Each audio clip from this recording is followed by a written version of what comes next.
Olá, pessoal do Dominantes Online, meu nome é Luciana Naar, professora de Biologia do curso. Nessa videoaula a gente vai tratar sobre um compartimento muito importante da célula, que é o núcleo celular. Qual seria a função de todo núcleo?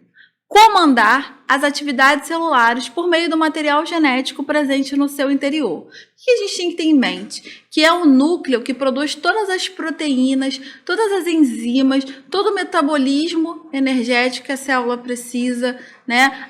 Mas o metabolismo energético acontece na mitocôndria, acontece no cloroplasto. Ok, mas vale lembrar que mesmo essas organelas, elas têm o DNA próprio, o RNA próprio e elas produzem as suas enzimas e proteínas. Então, na verdade, a produção de proteínas e enzimas que a célula precisa para trabalhar, elas precisam de um comando de um material genético, que no caso está principalmente dentro do núcleo. Então aqui eu trouxe uma figurinha para vocês, só para a gente se localizar, ver as principais estruturas do núcleo, né, e aonde ele se encontra junto a outras organelas. Então a gente tem a carioteca, que é essa membrana, né, externa, que separa o núcleo do citoplasma. Lembra que a gente conversou sobre eucariontes? Eucariontes são animais que apresentam membrana nuclear. Então, essa membrana se chama carioteca.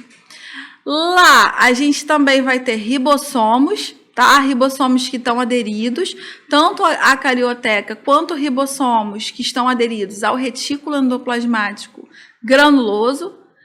Esse núcleo, ele apresenta poros, tá? Que são espaços intermitentes na membrana. A membrana dele não é totalmente fechada, não é totalmente íntegra, ela tem esses poros, esses espaços. A gente tem o nucléolo, tá? Que é essa região mais enegrecida que existe dentro do núcleo, como se ele fosse um núcleo dentro do núcleo, por isso que ele é chamado de nucléolo. Temos a cromatina, que é o material genético lá solto, espalhado dentro da célula, dentro do núcleo da célula, né? Temos o conjunto todo, que a gente chama de núcleo, e só para a gente se localizar, o retículo endoplasmático, ele é uma organela que pega, né? Ela é continuidade da membrana do núcleo, tá? Só para a gente se localizar, então eu coloquei o retículo aí, embora ele não faça parte do núcleo, para a gente entender que a membrana do núcleo ela tem continuidade com essa organela. E por fim o nucleoplasma, que é o material lá gelatinoso, o citosol, corresponde ao citosol que existe dentro do núcleo, ok? Vamos começar falando então sobre a carioteca. A carioteca é uma estrutura lipoproteica, então ela é muito parecida com a membrana plasmática, tá? Com a constituição da membrana plasmática. Função dela é delimitar o núcleo celular, diferenciando-o do resto da célula. Então, a gente consegue entender exatamente aonde está começando o núcleo graças à presença dessa carioteca. Nela, a gente vai encontrar, então, os poros, como eu falei para vocês, através dos quais ocorrem trocas de substâncias entre o núcleo e o citoplasma. Então, existe uma necessidade desses espaços entre a membrana, né, para passar partículas e moléculas que vão fazer a comunicação, então, entre o que é núcleo e o que é citoplasma. O nucleoplasma, que seria, então, o citoplasma do núcleo, é o líquido viscoso que fica no interior do núcleo. Nele, a gente vai encontrar substâncias como água, enzimas, nucleotídeos, substâncias essas necessárias para a fisiologia das funções dentro do núcleo. E o nucléolo? O nucléolo é uma parte importante que eles gostam de cobrar em prova, tá? É uma estrutura densa e compacta, localizada no interior do núcleo. Lembra que eu falei para vocês, é um núcleo dentro de um núcleo, por isso que a gente acaba chamando de nucléolo. Por que ele é importante? Porque é nele que a gente forma o RNA e proteínas especiais, dando destaque para o RNA ribossômico, ok? Que é o RNA que vai formar os ribossomas. Então, é no nucléolo onde a gente forma. A sua função é produzir continuamente substâncias essenciais, olha aí como eu disse para vocês, para a formação dos ribossomos. É considerado um centro organizador dessa organela. E a cromatina? A cromatina nada mais é que um conjunto de DNAs presente no núcleo celular. Então, cromatina é sinônimo de DNA. Cada cromatina é constituída por uma molécula de DNA associada a proteínas especiais. Esse DNA ele é composto por vários genes, que são partes menores, responsáveis por uma atividade ou pela função biológica. Cada célula humana contém aproximadamente 2 metros de DNA. O núcleo celular tem aproximadamente de 5 a 8 micrômetros de diâmetro apenas. E aí a gente se pergunta, como todo esse DNA é compactado dentro da célula? Na verdade, uma única molécula de DNA pode chegar a medir 2 metros de comprimento. Só que a espécie humana, por exemplo, tem 46 moléculas de DNA em cada uma de suas células, com exceção dos gametas. E aí a gente começa a se perguntar, poxa, como que uma coisa tão grande, uma molécula tão grande, né, consegue caber dentro de algo microscópico? Aí eu vou fazer uma analogia com vocês. Quanto mede o papel higiênico da casa de vocês? 10 metros? 30 metros? 50 metros? Mas um rolo de papel higiênico, contendo 50 metros, cabe na palma da sua mão, certo?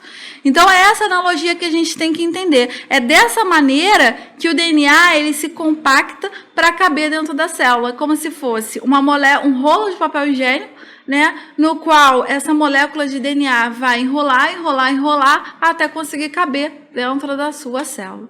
Então, a gente tem diferentes estágios. Olha só, a gente tem o DNA, como a gente conhece, né, aquela dupla hélice de DNA descoberta lá por Scrinickson, né?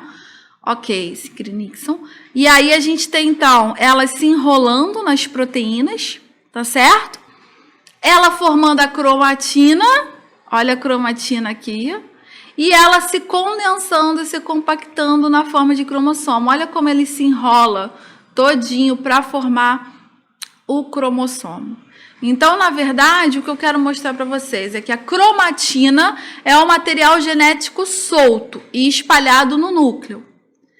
E o cromossomo seria, então, um material genético compactado, ok? Mas DNA, cromatina e cromossomo é a mesma coisa. O cromossomo, na verdade, é uma cromatina organizada, composta por DNA e proteínas específicas. O cromossomo, ele surge de uma condensação, uma compactação, ou seja, de uma organização da cromatina que vai estar espalhada no núcleo. E aí ele vai se enrolando até formar estruturas importantes. Em cada braço desse cromossomo, a gente chama de cromátides, tá? Então, cada um dos 2 braços idênticos de um cromossomo. Temos o centrômero, que é essa região aqui no centro, tá? É o ponto de ligação entre as 2 cromátides. Temos o braço curto, tá? Que é a região menor desse cromossomo, e o braço longo dessa molécula. Agora, galera, vale lembrar, para que a célula se transforma em cromossomo, né? Ela se transforma em cromossomo por quê? Porque, na verdade, é uma célula que está se preparando para dividir. Então, o ideal é que realmente essa célula ela esteja cada vez mais junta, cada vez mais próxima, tudo ali compactadozinho, que aí fica mais fácil na hora de divisão. Imagina um bolo de dinheiro todo espalhado na cama. Você vai demorar muito tempo até conseguir dividir igual, né? Agora, imagina esse mesmo dinheiro, essa mesma quantia de dinheiro agora em um bolinho, separado por notas de 100, né, compactadozinho. A gente vai dividir muito mais rápido. Então, é para isso que o DNA ele forma o cromossomo, é na hora da divisão celular. E muitas vezes, na hora da divisão celular, no início da divisão celular, na verdade, ele está com material duplicado, a célula está com seu material duplicado. Por isso que a gente encontra cromossomos com os 2 braços, ok? Porém, no final da divisão, a gente ainda tem cromossomos, só que a gente chama de cromossomos simples. São cromossomos que vão apresentar apenas uma única cromátide, apenas um único braço de cromossomo, tá legal? Um braço longo, um braço curto nesse cromossomo, mais uma única cromátide. Então, a gente tem que pensar nas diferentes fases dessa célula. Ora, essa célula está no início da sua divisão, então ela está na forma de cromossomo duplo, ou ora ela está no final da divisão. E aí, o centrômero já desfez, o cromossomo está com uma única cromátide. Tá legal? Galera, obrigada pela atenção de vocês. Até a próxima videoaula.